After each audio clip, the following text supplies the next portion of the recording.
Catus, Maximus here. This is kind of a all-encompassing video, even though I only have two of the aforementioned four brands in the title. I don't have a fleet here, and I don't have a genuine Proto, but what I do have is a Tru-Test. Real hard to see these. This is indeed a 1261, and I do have the Challenger 1261.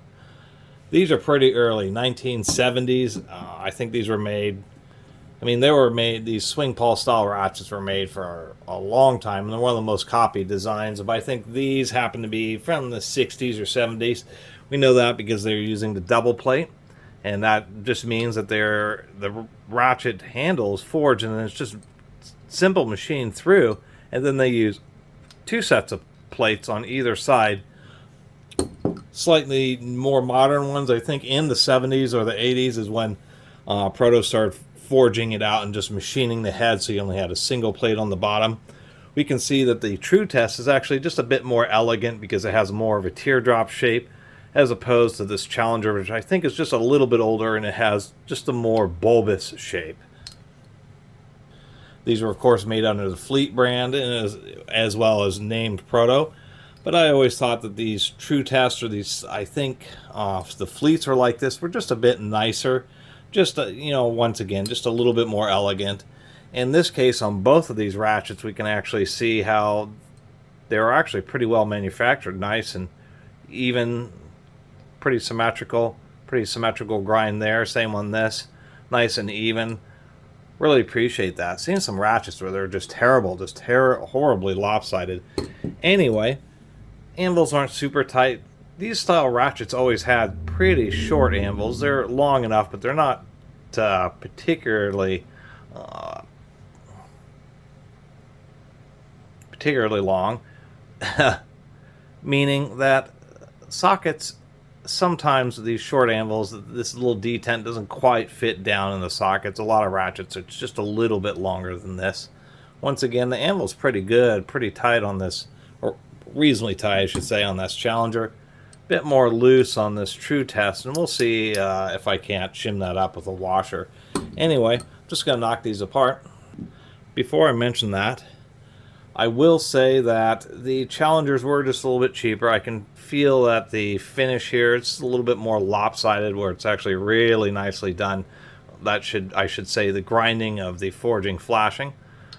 Knurling's pretty nice on this. I do like the larger Challenger handle, and one thing I will say is that the knurling on this Challenger is actually particularly aggressive, and I do like that. There's something about knurled tools, particularly when you have greasy or dirty hands. They're easier to grip. It's just an expensive process, and that's really the reason a lot of manufacturers do not knurl tools anymore. Non-knurled handles are slicker. They are harder to hold on to, but they are also cheaper to make. Really as simple as that. Knurling is a nice heavy-duty texturing. The other thing that I think the reason modern manufacturers, or I should say last few decades, have gone away with knurling is when tools get beat up, especially knurling really does tend to show. I mean, you can just see this little reflection here. That's just a really light ding. But when knurling does get beat up, it tends to look pretty bad versus just a dent on a smooth finish. So that's another reason they got rid of it. Anyway, let me pop these open. Got this one open here. My cat's doing some investigating here. And I see this pretty often in these types of ratchets, where the springs just kind of go their own way. They're just kind of squished behind the pawl and the body of the tool, and so they kind of wander around.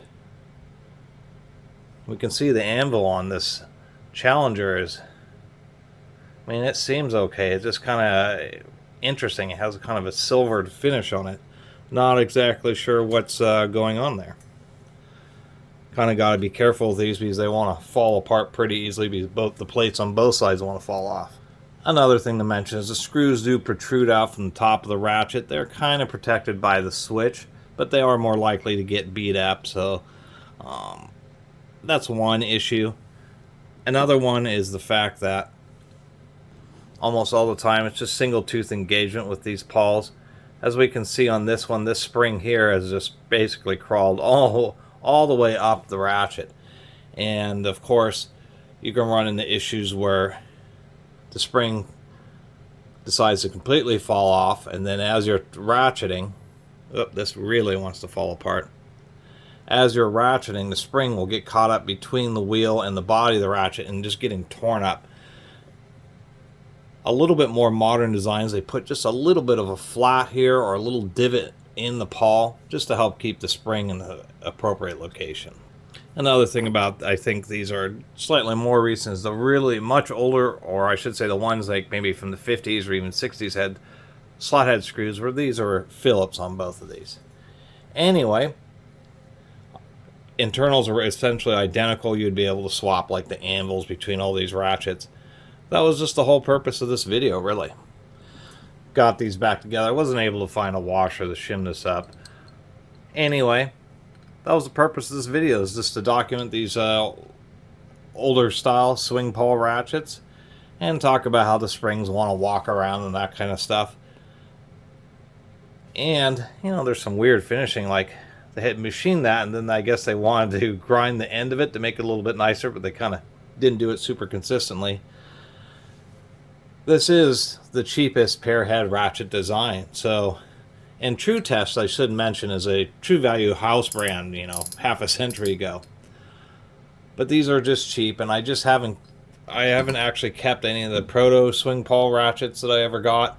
I've kept other Proto ratchets, but they just don't give me the most warm and fuzzy feeling. I just picked these up basically to document them because I hadn't had that opportunity yet to document the 1261, which is probably the most common of the swing pawl ratchets from Proto and their various rebrands. They work, but they're cheap and they're not the greatest design. Either back then and of course now. It's just because they are just simple and cheap is why this design, you know, continues to prevail. Or I shouldn't say prevail, but continues to hang around, you know, like the Pittsburgh Pros are fine-tooth versions of the same thing, swing pawl ratchets. And, you know, they generally work okay, but once again, if you were to compare against the myriad of pair head ratchet designs, they end up pretty low down on the list. So I'll end up passing these off to, you know, I always find new homes for tools like this, and so that's what I will end up doing with these. I have plenty of ratchets, but I really like just the better ones. You know, if we compare to, say, the Indestros or maybe the East Coast, you know, Craftsman's, these are much better than the swing pawl ratchets. But I will give them, the last thing I'm going to say is I will give them credit for having really low back drag. That is one of the advantages that they do have, is just super duper low back drag. Although surprisingly enough, this is a single tooth batwing pawl in this Indestro, and if you get the spring tension balanced, this one is just about the same and has a much stronger design and a more reliable design, as well as a more compact head than this, once again, while achieving near the same back drag. And of course there's like modern stuff like the Koken Z series, which is super low back drag but has a very strong design. Anyway, I really appreciate everybody who's been watching and subscribing, and if you haven't subscribed, please do. Till next time, Catus Maximus out.